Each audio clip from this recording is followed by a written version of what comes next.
राम राम सुमरन करिए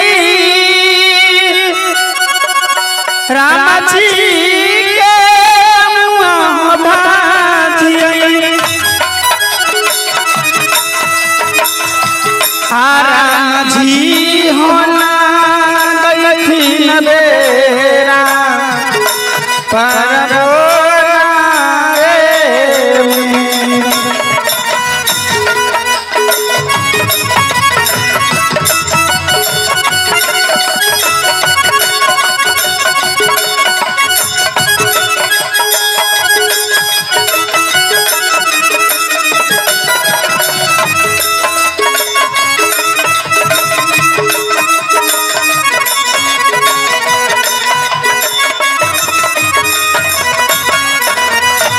घर मोर लाई हो बाबूजी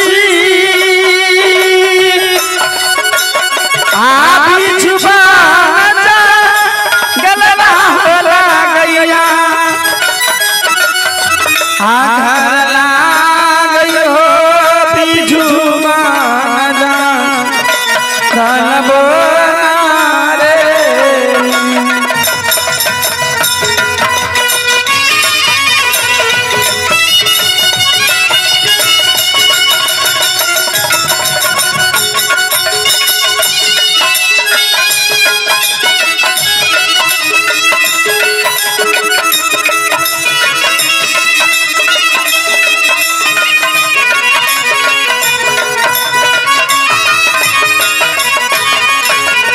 हमारो बाबा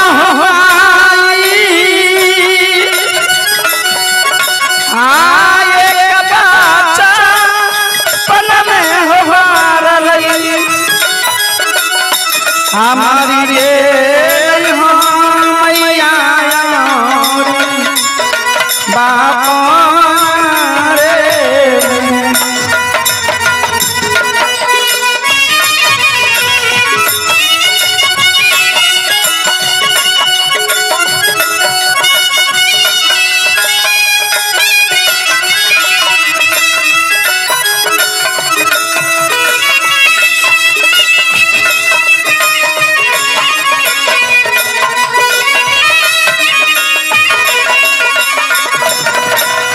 हमरो के नमवा होला गई आप चली बना तरनी होला गैया हमरे नमवा भी आई बना जरनी नारे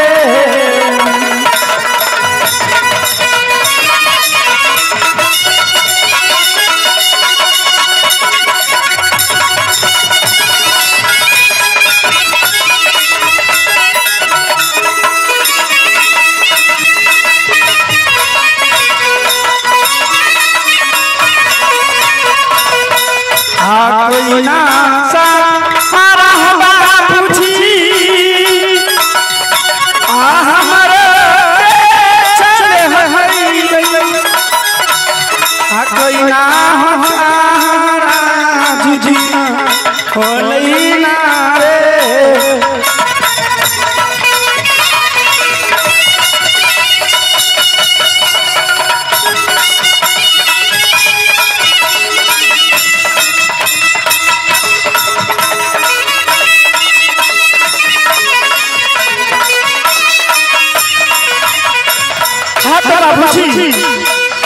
मेरे घर इस बिजुबन जंगल पड़ते हैं हमारी नाम बिजली बंदार नहीं है एक बचपन में मेरी माँ और बाप मर गए जब मुझे भूख लगता है तो मैं अपने पत्ते चलाकर भूख को मिटा लेती हूँ प्यास लगता है तो पत्ते को चाट चाट कर प्यास को बुझा लेती हूँ एक बचपन में मेरी माँ और बाप मर गई उस दिन से मैं इस जंगल में रहती हूँ ये 12 वर्ष की उम्र मेरी बीत रही है लेकिन कोई पुरुष मुझे नहीं मिल रहा है आज मैं इस बिजुबन जंगल में रहती हूँ जरा घूम कर देखती हूँ कि कोई मनुष्य प्रवेश करता है कि नहीं। आहो भारी विपतिया हो बाबूजी हमर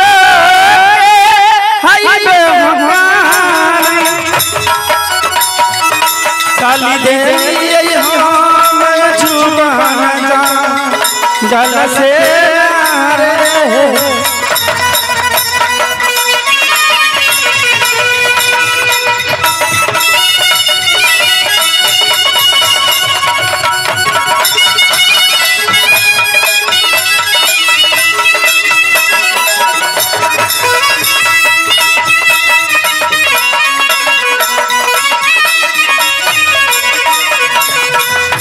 जल्दी से चलिए हो भैया गाँव से जुमल जाई छियो और बोरे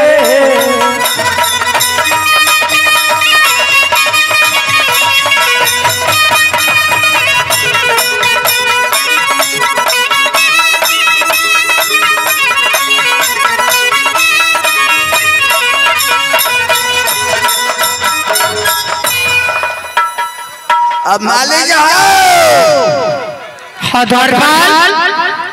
महाबली जंगल, यही महाबली जंगल है महाराज, यही महाबली जंगल है घोर जंगल है। इसमें बाघ सिंह ससुर सब ससुर नहीं सियार बोलो ये यहाँ सब रहता है। हमरा एगो बात के डर है। कौन सा बात का डर है रे? चलो भाई पासवान जी, इनका डबल पुरस्कार हो गया है। इनका फरमाइश है सनम बेवफा का एक गाना हमको सुनाइए। इस सीन के बाद आपको गाना सुना देंगे। तो हमारी कंपनी की ओर से बहुत बहुत शुक्रिया अदा है। अभी से रिकॉर्डिंग का प्रोग्राम बंद रहेगा। महाराज यही महाबली जंगल है, महाबली जंगल है महाराज। एक बात है। कौन सा बात है रे? हम तो गरीब घराने का लड़का है। अच्छा, आपका पास ताकत है, बल है, हथियार है, तो आप कोई जानवर से भी लड़ जाएंगे तो बच जाएंगे। हम कौन से लग बचेंगे? क्या कहने के लिए चाहते हो साहब बताओ। महाराज ऐसा कीजिए ना, आप अपना हाथ वाला हथियार हमको दे दीजिए।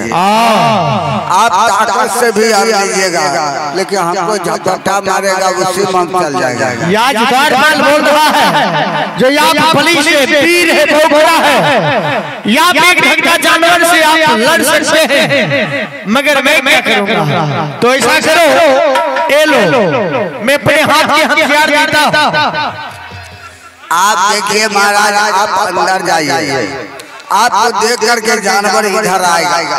हमको पता चलेगा कि हम हल्ला करेंगे कि आप दौड़ करके आइएगा, उसको लत मार देना। ठीक है, मैं पूरा पूरा हो चलता हूँ, पक्ष हो जाओ आप पूरा रे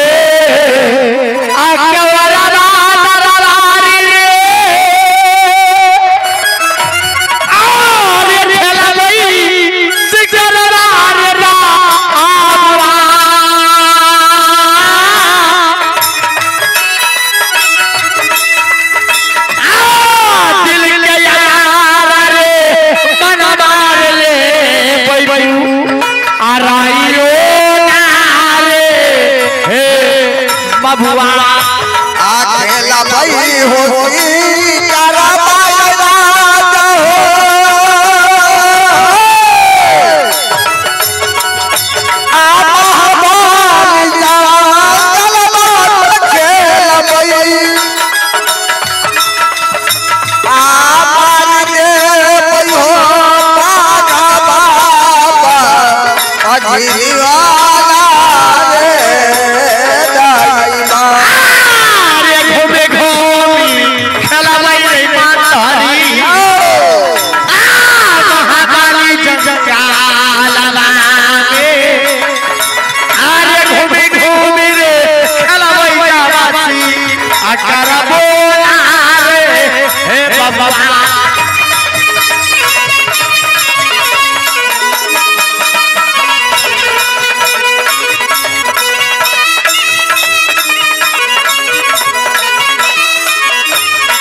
हरि के वही जंगला में बाघा बोला रे दैवा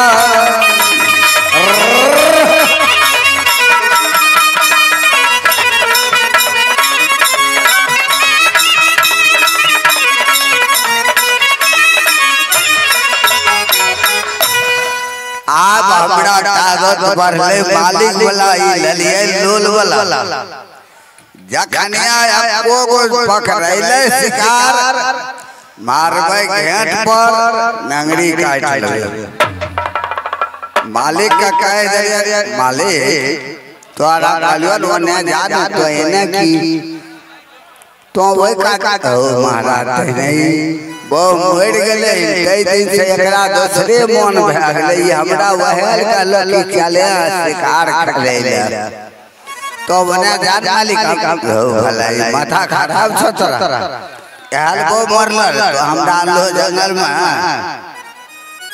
हम तब नहीं आवे सियास पर एकरा साथ में तो वने जात हम होने जाय छिए दोनों गोटा दोनों तरफ एहनो लोग होय छै तोरा ओ माथा मलकन मरलो तोरा माथा खराब भ गेलो तू जार ओने जंगल में बाघ देखियो तबारी है इने आइते हम एके मुकाम में मार देबे तराक से ना तो छिनार भ गेलो ये मालिक छिए के गीत से पीने हमरा जंगल ले तब कहिए की बात छे मालिक कल जंगल चले जंगल लगे एक साइड ले जाय छे मलकै नहीं आ छया ई टाइम पास हमरा मूंगफली बना देलके ओ तोरी तो ही खेल हम नहीं खेलब जा ओ महाराज होबा अब देखो ना हमरा की छे हाथ में मालिक तो एना से घेरल तो घेरल ना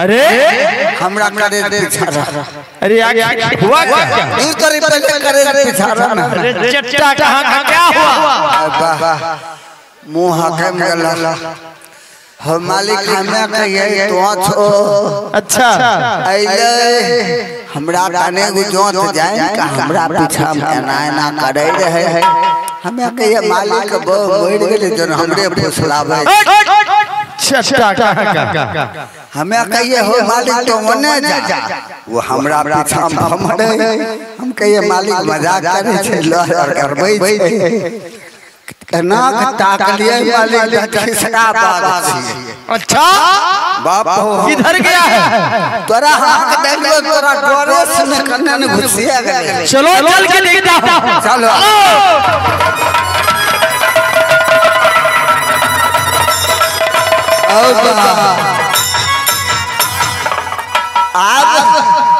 बाप मोछ पिजबै मर गए अरे हमरा खाइ गए हम गैर कहां धुए छिए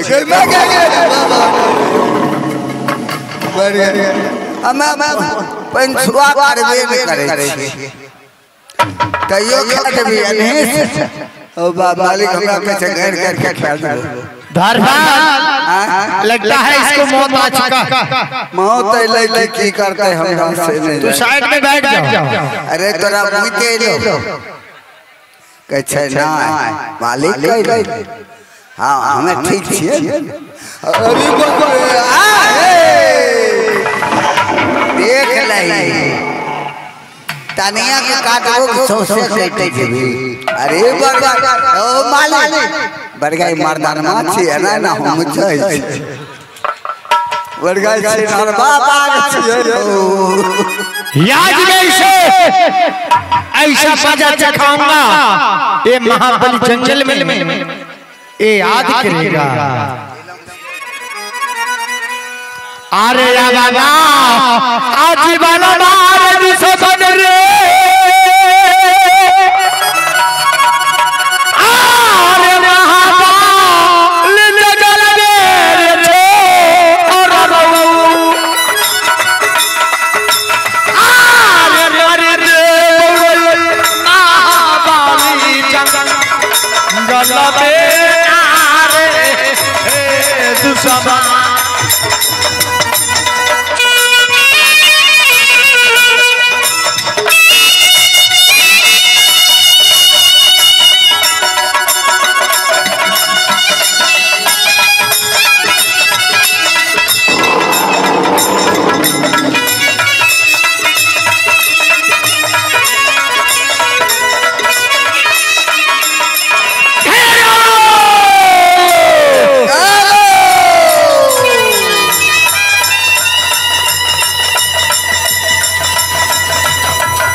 कोई मुझे पानी दिला। जो पकड़े दिया है मालिक पर चढ़ के हम चाहे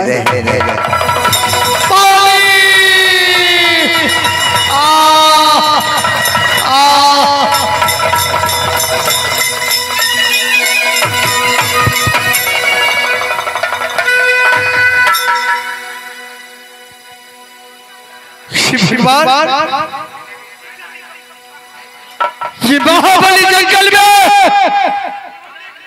मैंने पानी को कभी चिल्लाया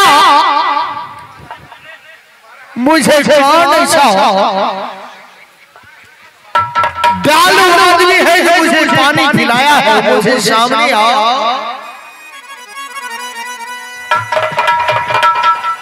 नारी हाँ महाराज बताओ क्या मुझे पानी कौन पिलाया है?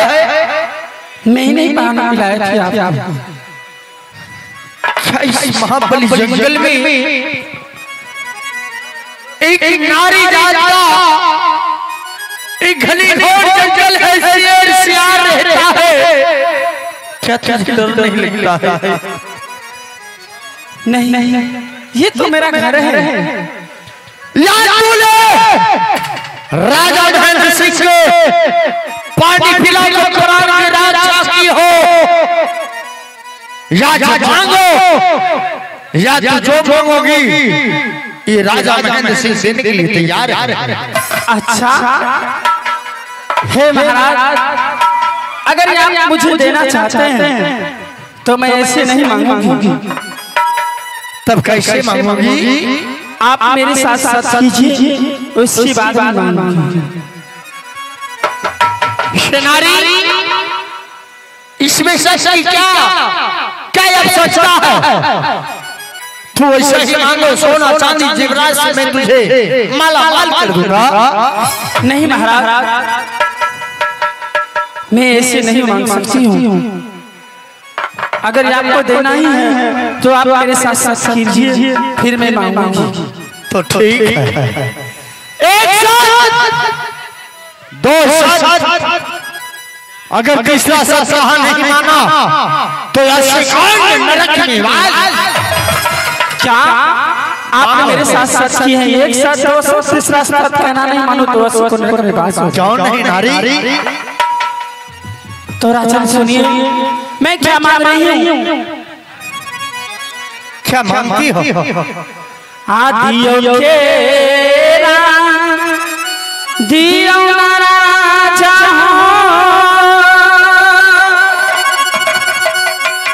आज छुटकी सिंदूर राजा खिलाड़ी भगवान दियो राजा छुटकी भारसी दुर्गो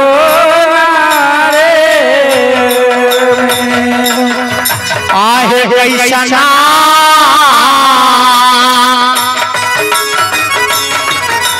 आप चली आई नारी है आहे पानी जो गला में बोला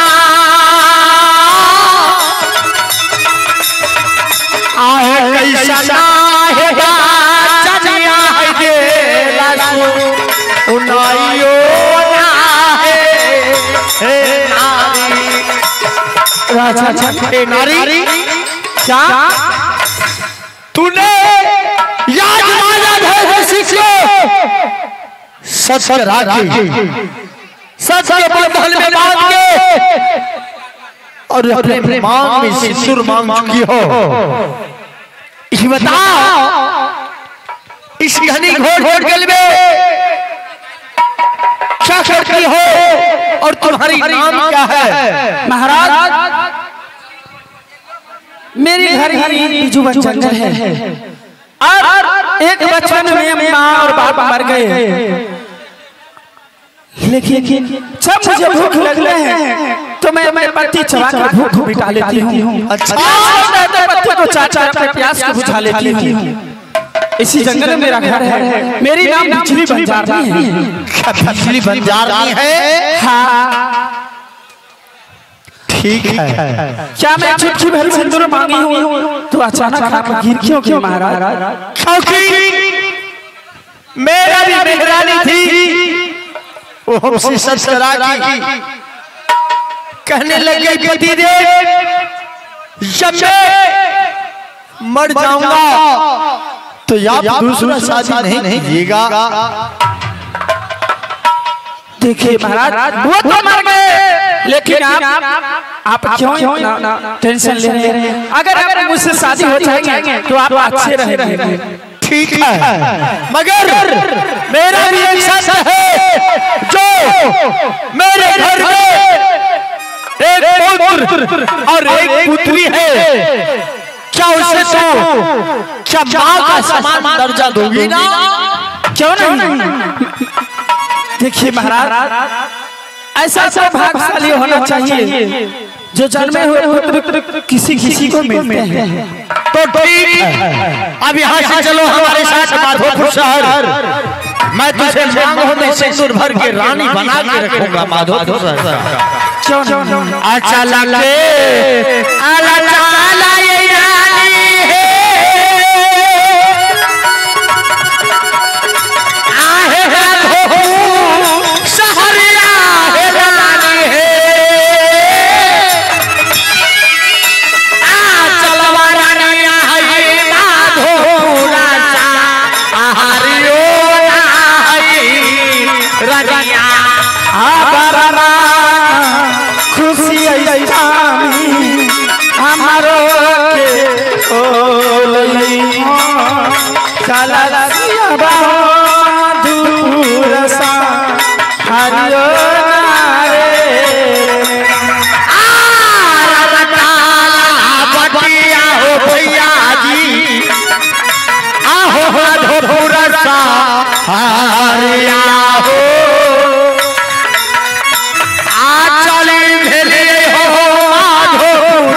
भाना हम बाइक ले लिए नहीं तो आए हमारा याद करे क्या देते हैं।